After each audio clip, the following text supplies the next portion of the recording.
Hi there, my name is Rebecca Williamson. I'm the publisher of Fierce Biotech, and I'm here today with Harry Georgiades, Managing Director at IPM. Harry, thank you so much for joining me today. Oh, you're welcome.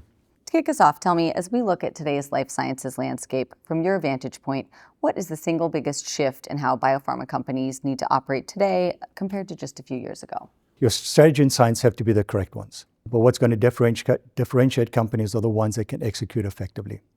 The leading biopharma companies are ones that can take the strategy, translate that into actionable plans, and then deliver on the results across their product lifecycle, be it that it's development, commercialization, or product on the market. They take the lessons learned through their operating processes, they continuously do continuous improvement, and they reapply that at scale. What that means is they develop that organizational muscle across their execution and continuous improvement. Companies that do that well will really benefit from the results at the end of the day. Biopharma teams are being asked to move faster than ever. How do leading organizations balance speed with the discipline required for quality and compliance? So speed and compliance are not mutually exclusive. You can have and should have both. But what's going to differentiate it is making sure you have the three things. You have process, you have governance, and you have execution capabilities.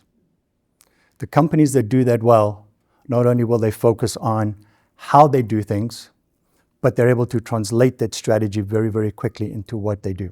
So when you break it down, quality and compliance must be built into your processes. Ill-defined processes will drive confusion, and there'll be wrong people signing off on things that they need to do. And that causes a lot of rework, which slows things down. Well-defined processes that are streamlined ensures that the teams move through very quickly at speed. Speed, on the other hand, is really going to be a result of your execution capabilities that's enabled through good governance. So putting that down, good governance, where if you're able to make good decisions timely, the teams are able to focus forward and always be on the offense.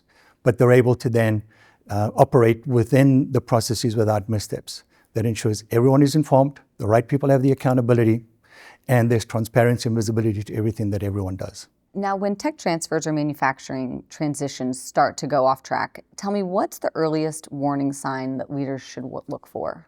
So when things start going wrong, you're going to see one or all of the following things. There's misalignment between the teams on scope, roles and responsibilities, and timelines. You're starting to get communication breakdown. You're starting to see missed milestones. The teams that are going to be successful are ones that do the upfront planning. They've defined how they're going to operate. There's visibility to that. They've done their risk mitigation, and they communicate really, really well. They've also developed their contingency plans.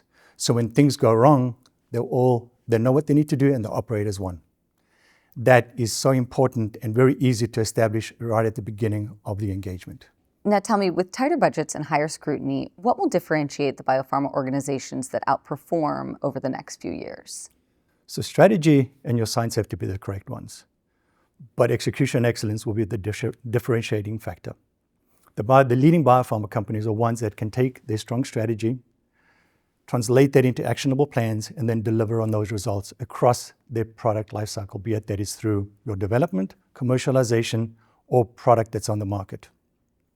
They take lessons learned from how they're operating, they reapply that at scale, and they build organizational muscle around continuous improvement and execution excellence. That's incredibly hard to maintain because you can imagine over time things start loosening up, but incredibly valuable if you get that right.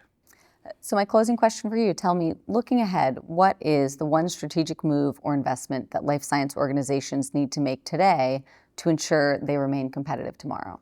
The one thing that they can invest is in adaptable operating models, right? That leverages and aligns process, people, and technology. So having digital tools is a must in today's day and age. But in order for that to add value, you need to align your process and your people around the delivery of the product. Governance obviously enables all of that. Companies that can very easily translate strategy very quickly, that innovation very, very quickly. They're able to manage risk effectively, and they're able to adapt very quickly when there's changes to the markets and to the science. Those are the companies that can operate very quickly and can operate with the least amount of change when those change happens. That adaptability is what's going to drive and ensure continuous improvement and that performance long term. Very good. That feels like a perfect place to close out. Thank you so much for joining me today. All right. Thank you very much. It was nice to be here.